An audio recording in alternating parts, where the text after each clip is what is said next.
Dobro, mislim da je najbolje da čujemo od aktera samog ovog događaja, jednog od lidera Demokratskog fronta koji bi trebalo da je na našoj direktnoj vezi iz Podgorice, jedan od lidera Koča Pavlović. Gospodine Pavloviću, da li se čujemo i kažite nam, molim vas, da li ste vi očekivali ovako žustru reakciju vlasti na proteste koji su bili 20 dana ispred parlamenta Crne Gore? Dobroveče vašim gledalcima. Mogu odmah da vam kažem da jesmo očekivali. Mi smo se trudili iz sve snage da te proteste organizujemo na jedan do sada, čini mi se, neviđen način u čitavom regionu, a svakako u istoriji političkog dešavanja Crne Gore. Dakle, to su bili potpuno mirni, nenasilni protesti, uporni protesti. Potpuno smo bili uvjereni da ćemo našom upornošću, u stvari, da kažem, izgurati ono što smo od samoga početka naveli kao naš cilj. Dakle, da ćemo napraviti dovoljno snažan politički pritisak na režim gospodina Đukanovića da pristane na to da konačno formiramo prelaznu vladu, jedinu vladu koja može da organizuje prve fer i poštene izbore. Dakle, očekivali smo to iz prostog razloga što je bilo od prvoga dana jasno vidljivo da ovaj režim koji, čini mi se da je vaš gost dobro primijetio, u mnogome podsjeća na Miloševića iz onoga zadnjeg perioda i njegov režim. Dakle, ovaj režim ne umije, pokazao je od samoga početka da ne umije da se ophodi prema nenasilnim, mirnim, upornim protestima građana. Dakle, legitimitet ovome protestu naravno davali smo mi, poslanici. Četvrtina crnogorskog parlamenta je ovdje bila na ulici 20 dana, četvrtina crnogorskog parlamenta, to jest polovina ili više od polovine opozicije, je stalo iza ovoga i mislim da je sve što se desilo bilo potpuno očekivano od jednog režima koji je najdugovječniji autokratski režim u Evropi. Dakle, Lukašenko 21 godinu vlada, gospodin Đukanović već 26 godina. Jedini autokrata u Evropi koji je duže vladao od Mila Đukanovića je Staljin. Mi se prosto borimo, pošto je naredna godina izborna, mi se borimo da ne dozvolimo da još jedne izbore pokrade. Ako pokrade te izbore, onda će Đukanović pobijediti Staljina. Gospodine Pavloviću, u srpskoj štampi bili su naslovi poput ovo je crnogorski 5. oktobar.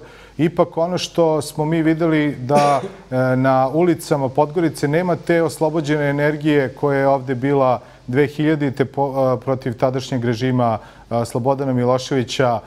Ne mislite li možda da nema te energije u narodu koja bi mogla da dovede do te vrste prevrata kao u Srbiji pre 15 godina?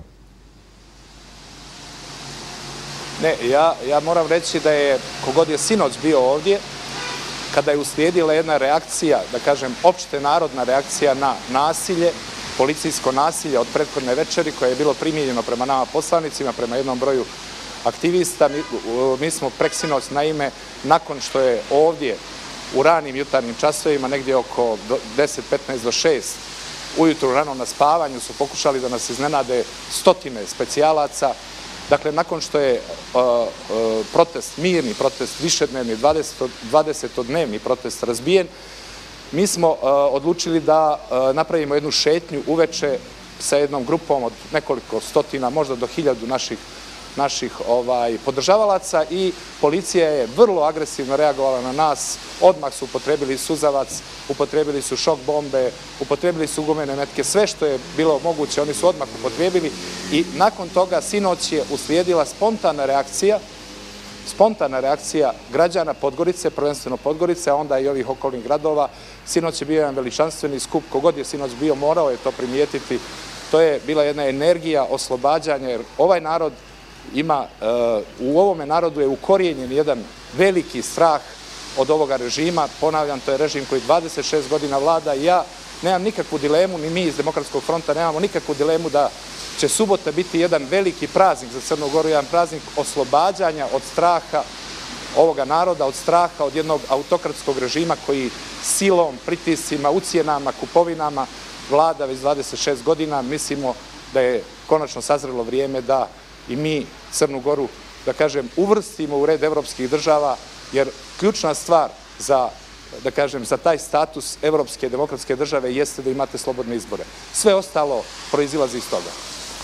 S obzirom na činjenicu da je zakazana sednica parlamenta za sredu, a da je vaša koalicija odbila da učestvuje na njoj, kakvu to poruku zapravo šalje da vi ne želite oko bilo čega da pregovarate sa vlašću, već jednostavno ste dali ultimatum? Kako mislite da će se na to gledati u Crnoj Gori? Pa evo da vam kažem, našim izlaskom iz parlamenta, ovaj parlament koji se nalazi iza mene, koji je, kao što vidite, okružen ogradama i policijom, dakle, Narodni dom je okružen policijom koja štiti taj dom i te poslanike od naroda. To samo po sebi mislim da dovoljno govori u prilog našoj tvrdnji da od trenutka kada smo mi izašli van parlamenta, da taj parlament nema više legitimitet da donese bilo kakvu valjanu odluku.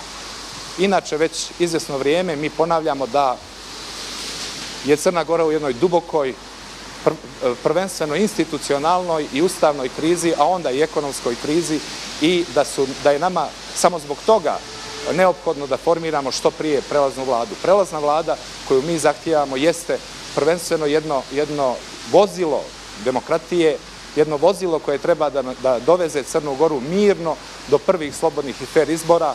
Na tim izborima treba narod slobodno da odluči i da izabere svoju vlast kako je uostalom zapisano u Ustavu. Mi nećemo naravno učestvovati na toj sjednici jer je to u stvari pokušaj da se cijeloj toj priči da privid legitimnosti, legitimiteta. Mi nećemo učestvovati u toj farsi. Inače, Đukanović je sklon takvim farsama. Krivokapić kao šef parlamenta je do sada potpuno izvršavao sve njegove naloge. Mi smo već krenuli u jednu intenzivnu međunarodnu, da kažem, inicijativu.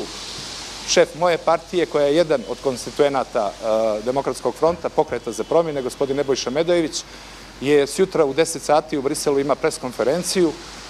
Naši prijatelji iz jedne, da kažem, parlamentarne grupe Evropskog parlamenta, dakle, to je alijansa konzervativaca i reformista, oni su organizovali tu preskonferenciju na kojoj ćemo pokušati evropsku javnost da animiramo i da je upoznamo sa onim što se dešava u Crnoj Gori. Inače, gospodin Đukanović je jedan od onih, da kažem, zaboravljenih autokrata ovdje u regionu. Kad god su se pravili popisi autokrata, nekako na neki čudan, volšeban način, svi su preskakali Crnu Goru i gospodina Đukanovića. Kao što vidite i vi ste svjedoci u Srbiji, mi smo više od 20 dana ovdje, prije više od 20 dana počeli smo jedan štrajk, mirni protest, nenasilni protest, 20 poslanika, četvrtina parlamenta, to nije zavrijedilo da... Moram da vas prekinem da bih vas pitao sljedeće pitanje, kad ste već pomenuli međunarodni uticaj. Jedno od stanovišta vlasti u Crnoj Gori zapravo jeste da su ovi protesti inspirisani iz Moskve, a sve sa ciljem da se spreči dolazak NATO, odnosno ulazak Crne Gore u NATO. Nismo čuli koji su konkretni odgovori opozicije na takve optužbe. Pa naš problem opozicije jeste u tome što nije imala dovoljno medijskog prostora da se čuje njen glas. Niti u regionu, niti pogotovo prema Evropi, a boga mi malo je ovdje u Crnoj Gori. Dakle, mi smo odluku o protestima koji su počeli 27. septembra ovdje ispred Skupštine Crne Gore donijeli 13. jula u Beranama, dakle, prije gotovo 3 mjeseca. I tada smo, mi iz Pokreta za promjene, koji imamo dobru komunikaciju sa našim, da kažem, kolegama i partnerima i iz Evrope i iz NATO-a. Jer Pokret za promjene je stranka koja se zalaže, programski se zalaže za punopravno članstvo Crne Gore u NATO-u. Mi smo tada napisali jedno pismo gospodinu Stoltenbergu u kome smo otprilike, da kažem, projektovali gotovo sve ono što će se kasnije desiti. Između ostaloga, projektovali smo i to.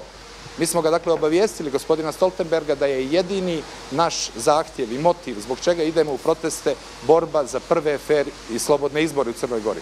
I tada smo ga obavijestili da je vrlo izvjesno da će režim upravo u pokušaju diskreditacije tih naših protesta govoriti, pokušavati naslikati te proteste kao proteste koji su upereni protiv NATO-a. Ovi protesti koji su bili ovdje i ovi protesti koji se dešavaju ovih dana i protest koji će biti u subotu nijesu protesti ni protiv NATO-a, ni protiv Evropske unije, ni za Rusiju, ni za Ameriku, ni za koga. To su protesti koje smo mi organizovali kako bi izborili elementarno demokratsko ljudsko pravo u cijelom zapadnom svijetu, a to je pravo na slobodne izbore. Prema tome, mi smo na vrijeme obavijestili naše partnere iz NATO-a, gospodina Stoltenberga, šta će režim uraditi i režim je upravo to i uradio. Hvala gospodine Pavloviću što ste učestvovali u ovoj specijalnoj emisiji N1.